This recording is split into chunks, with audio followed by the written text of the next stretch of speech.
Hi guys, welcome by my fire. This is our little fire hut where we cook our food, make our coffee and everything. The family is inside the house and the hubby is fishing. So I thought I would use this moment to talk to you guys about my drum. And my daughter made a bag for my drum. The lady who made this drum, Irene, she was kind enough to gift all this leather to my daughter. And she's 12 and she created this drum bag and it's beautiful. The button is actually a piece of reindeer antler. I'm gonna attach some pictures so you guys can see it better. And here, my drum, it can travel safely wherever I go. And with a drum that is made out of reindeer skin, at least, I don't know about any other type of drums. I'm not a drum specialist in any way. This is just the first week I'm having my drum.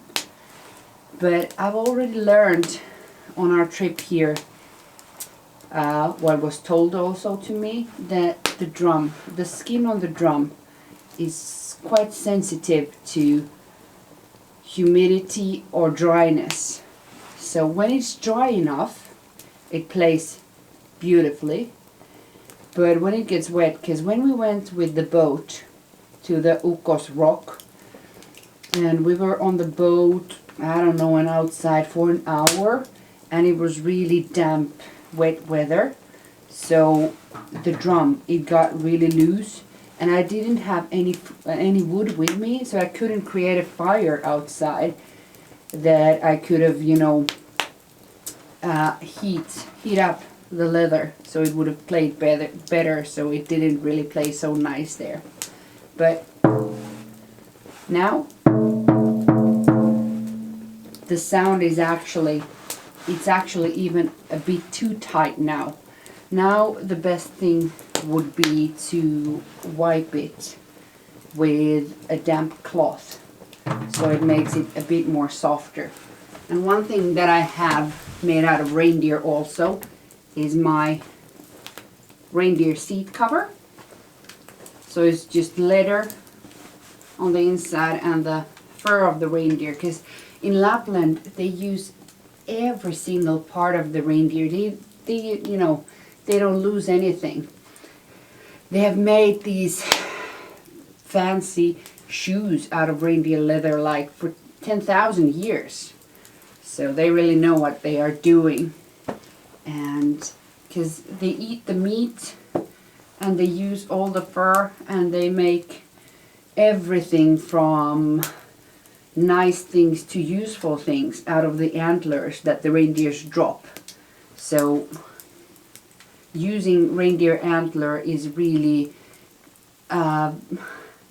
non-cruel material, because the reindeer, they drop them and leave them, so it's good that the people have found ways to use them.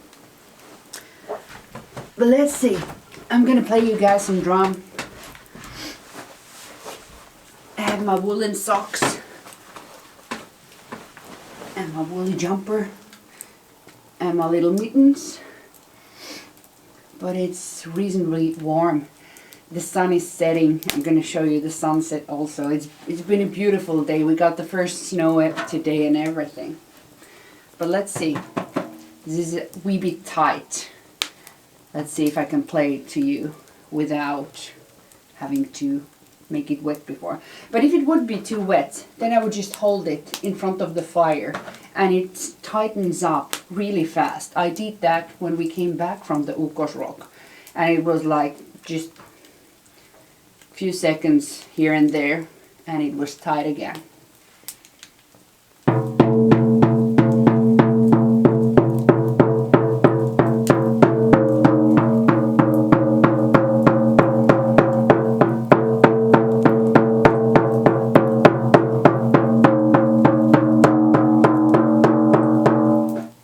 And you can hear try to look where I play, how the drum, it makes different sounds from different parts of the drum. If I take it from the high up,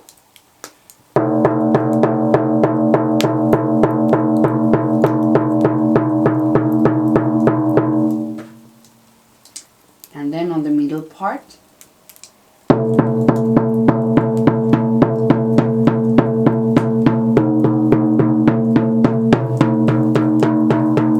and the sides, different sound than in the middle.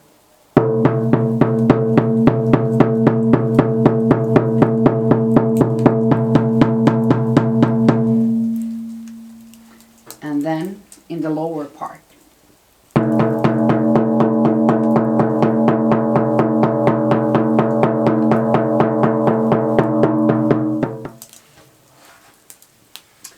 And the design of this drum, they used to have different designs on different areas to make these drums. And my drum, this is actually from Umeå, from Sweden, this design. And I was so happy when I saw the original, an actual real huge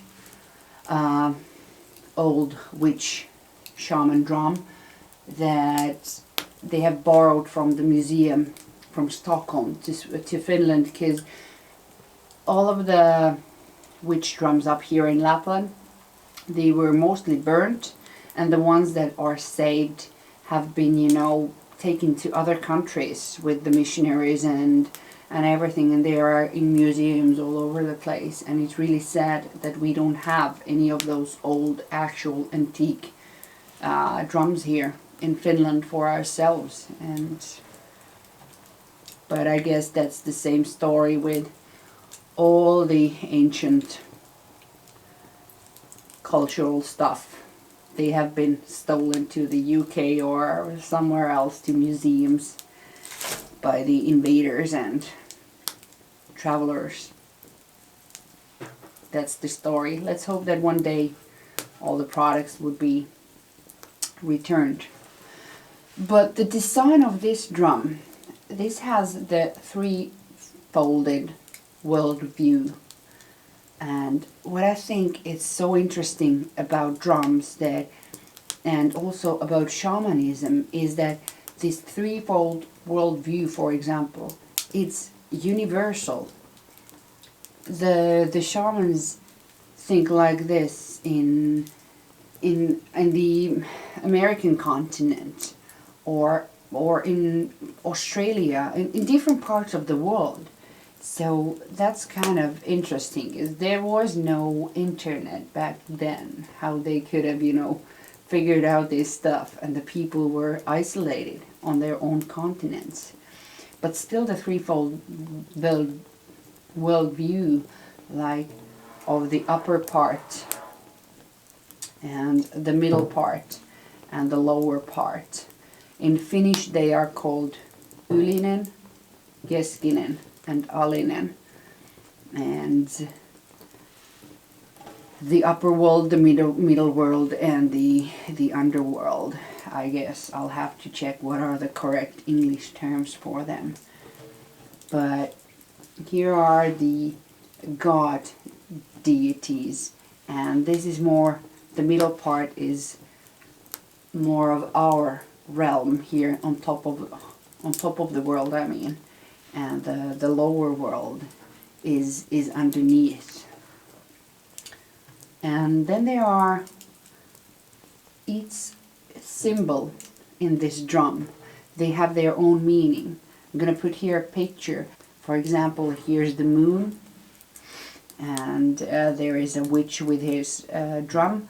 And I was asking Irene, the lady who made this drum, that does she know how the witches or the shamans did paint their drums? And she said that she thinks that it might have been, you know, ash, burnt ash or coal mixed with reindeer blood, and that could have made the paint for the drums. these drums come with different, type of handles. Some have just strings. Mine comes with a branch. It's just a branch that holds it, and it's nice to hold. It fits my hand perfectly. I immediately, when I walked into the store, I saw these drums in the big room, and I saw a few good sizes, but then Irene took me to a back room, and the minute I saw this drum, I knew it was my drum. It was the instant I knew that this was mine.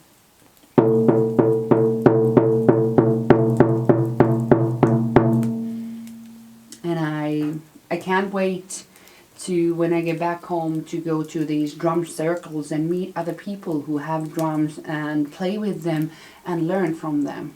So that's gonna be really interesting. But I've had some special times already during this trip with my drum.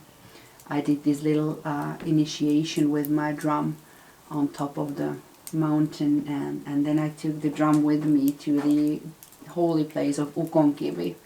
So that was special.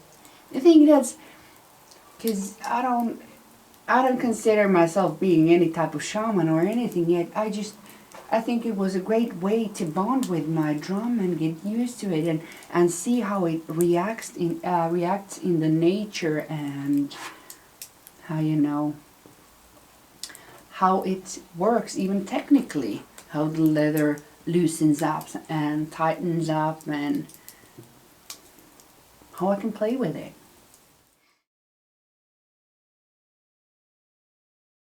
So I packed my drum with me in the drum bag and went for a hike alone up into this little forest by a beautiful lake. I read online how to do an initiation for shaman drum, and I just wanted to experience something like that, a moment to bond with my drum. So this was my version of that.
The sun is setting. There's a lake. I was just up there on the mountain.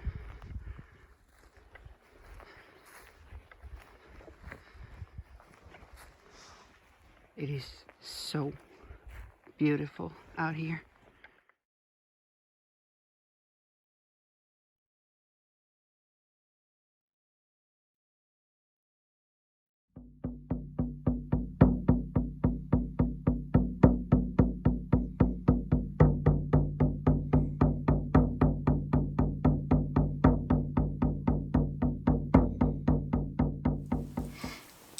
Then I got these two different type of things how I can play this. The other one is made of just a branch of birch, and then there's reindeer skin inside this, and some leather, soft leather here.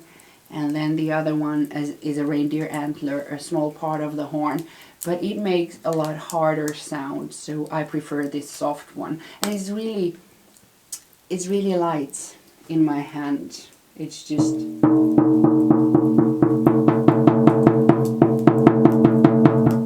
it's easy to play fast with it if you want to play fast. And because when you do drum journeys, for example, the tempo, the beat needs to be quite fast for it to resonate. And by the way, I'm super excited. The Monday we are going home, I'm going for my first ever drum healing session, or what you call that. It's just drum healing in Finnish, rumpuhoito. So I'm going to tell you guys more about that when I get back there, but that's going to be something interesting. And the thing that Irene is also showing here with her big drum is how the shamans, they use this drum. They put this little piece of bone or metal on top of it, and they started to play horizontally and saw where the ring was moving. For example, when the people came in and asked for where are they reindeers or something like that, practical questions. So they did divination. So it was bouncing there, and where it landed, it gave the answer to the shaman.